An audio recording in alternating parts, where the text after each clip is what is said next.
그때 저희가 이 사기당하는 거, 특히 타이틀 때문에 사기당하는 거, 집을 정말 이렇게 난짝 남한테 바칠 수 있다 이 얘기를 하고 나서 너무나 많은 댓글, 그 다음에 너무나 많은 피드백을 받게 된 거예요. 70대 부부가 멀쩡하게 살고 있던 집을 그 타이틀 프라우드라는 거에 의해서 뺏겼다. 너 왜 남의 집을 무단으로 점거하고 있느냐? 나가라! 이러는 거예요.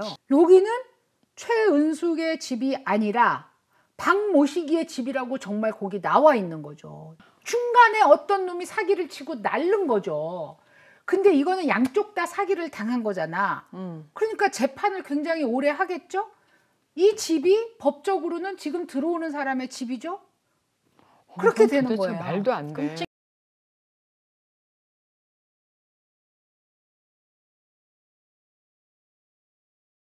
특별히 조앤이 그 이제 받은 얘기들을 전해드릴 거예요. 전화도 받았고, 네, 그리고 또 변호사님을 통해서 연락을 받았는데 오늘 제가 만나 뵙고 왔는데 변호사 사무실에 전화가 불이 났대요. 그 타이틀 보험에 대해서 문의하는 전화. 그리고 안 가지고 계신 분들, 클로징할 때 못 사셨던 분들이 지금이라도 사도 되냐. 깜짝 놀랐어요. 나는 그게 당연히 다 있을 줄 알았거든.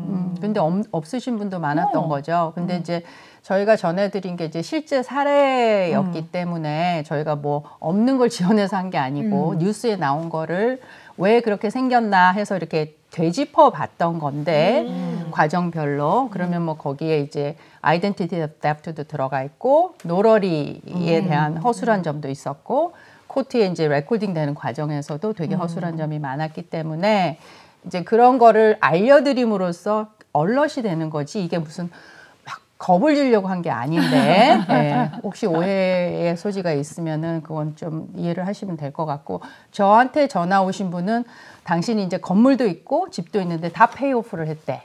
근데 타이틀 인슈런스가 아무것도 없대. 그러니까 말이야. 네, 그래서 어떻게 하면 되겠냐. 그래서 그거는 변호사 영역이에요. 사실은 그걸 변호사님이 나와서 하시면 가장 좋았는데 사실은 이런 게 좀 있어요.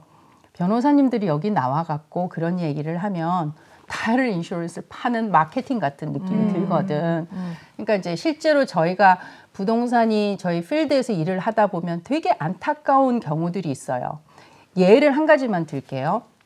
제 손님이 1.5 밀리언 집을 샀어요. 그런데 1.2 밀리언을 다운을 하고 30만 불만 융자를 받아서 샀어요. 세상에. 네, 샀는데 그 1.2 밀리언을 다운했기 때문에 오너스 타이틀 인슈런스 비용이 6,000불이야. 한 번 내는 게 6,000불이야.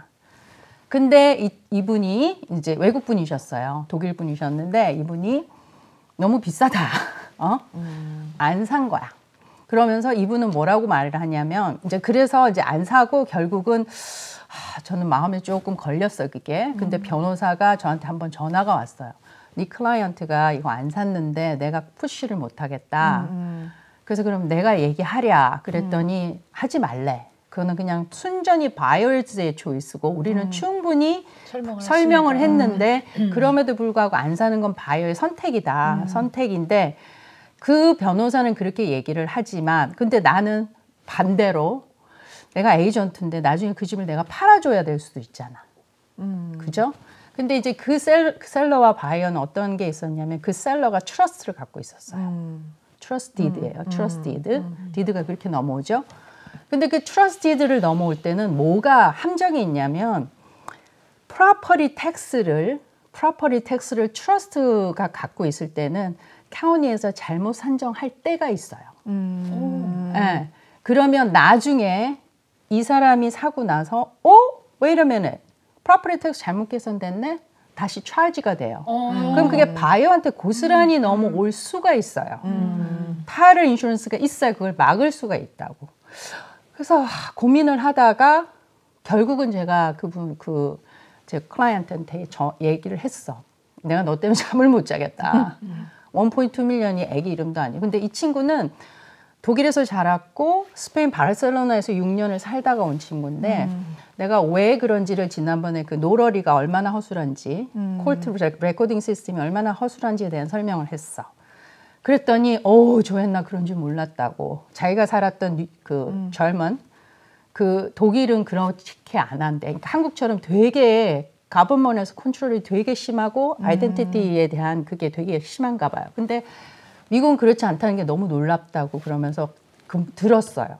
왜냐하면 그분은 저랑 그 얘기를 한 게 클로징하고 25일째야 되는 날이었거든요. 30일까지는 한 달까지는 그냥 들 수가 있어요. 늦었어도. 왜냐하면 이미 타이틀 설치를 다 해놨고 그 클로징한 변호사 사무실에 연락해서 타이틀 인슈런스 들겠다 그러면 들 수 있거든요. 근데 이제 그래서 그날 한 거야. 지금이라도. 근데 그 친구가 이제 내 말을 내가 이제 얘기를 하니까 그러면 들어야 되겠다라고. 그래서 저는 뭐라고 했냐면 너 나중에 내가 네 집 팔아줄 건데 그때까지 네 집 잘 관수해야 될 거 아니야. 그래가지고 들었어요.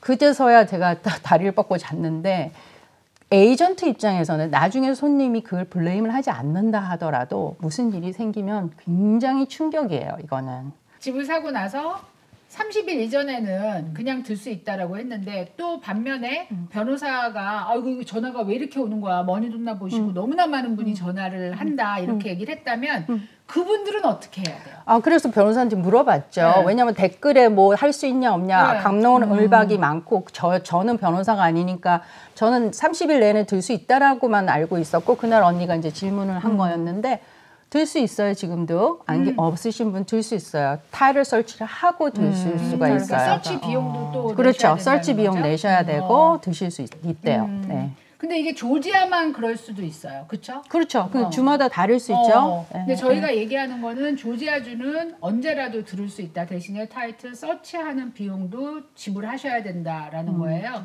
근데 의외로 타이틀 인슈런스가 없는 분들이 많았다라는 게 저희한테 굉장히 충격으로 다가온 거죠. 아니 우리가 보통 타이틀 인슈런스를 들 때 렌더스 타이틀 인슈런스가 있고 융자 받을 경우에는 그때 얘기한 인핸스드 그건 오너스 타이틀 인슈런스. 오너스 타이틀 인슈런스가 있는데 우리는 보통 타이틀 인슈런스 그러면은 그렇게 디테일하게 생각을 안 하잖아요. 타이틀 인슈런스가 있구나. 근데 렌더스 타이틀 인슈런스는 렌더만 보호하는 게 아니에요. 네, 맞아요. 그러니까 무조건 융자를 하시면 렌더 타이틀 인슈런스는 맨더토리예요. 필수. 오너스 타이틀 인슈런스는 옵셔널. 근데 제가 알기로는 미시간하고 위스콘신이라는 이 두 주는 셀러가 의무적으로 바이어를 위해서 들어주게 하더라고요. 스테이트마다 스테이트마다 달라요. 그러니까 저희가 하는 얘기는 조지아에 한정돼 있고 다른 주는 다를 수 있다는 전제 하에서 이해를 하시면 되겠고 혹시 질문이 있으시면은 클로징 전문 변호사한테 전화하시거나 상담을 받으시는 게 가장 좋아요. 그리고 댓글 중에 폐업이 되고 나서부터 이 집에 누가 사는 것처럼 계속 메일이 온다라고 하신 분이 있어요. 그분은 어쨌든 그 콜트 클락에 가셔서 디드가 누구 이름으로 돼 있는지 한번 확인을 해보셔야 되지 않을까 그런 생각은 듭니다. 또 전부 이 지금 말한 대로 사는 주가 다 다르기 때문에 다르게 적용될 수도 있어요. 그래서 저희는 조지아주를 중심으로 말씀을 드렸고 또 다른 스테이트에서는 이것보다 훨씬 강화된 법으로 하실 수도 있어요. 그러니까 안심을 하실 수 있는 스테이트도 있을 수 있어요.